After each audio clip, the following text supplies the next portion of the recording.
batak ako sa pagiging squatter. Buong squatters area, halos lahat sila nakatapos. Mas madaling maging mahirap pag hindi ka nakatapos. Pag nakatapos ka, mahirap na nga mag-succeed sa buhay.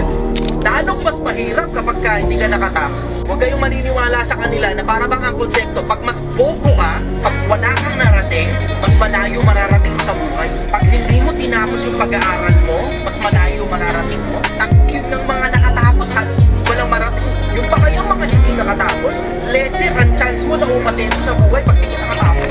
Kung pinapaaral ka rin lang naman, tapos libre, tapusin mo na, libre yan. Galing sa magulang mo, pinaghihirapan nila yung pera. Galing sa gobyerno mo, pinaghihirapan ng mga nagbabayad ng tax yung nagbabayad dyan. Tapusin mo na, ulitin ko, sabi ni Pechita. Hindi si Eugene na nasasabi, yung audience. Tapusin!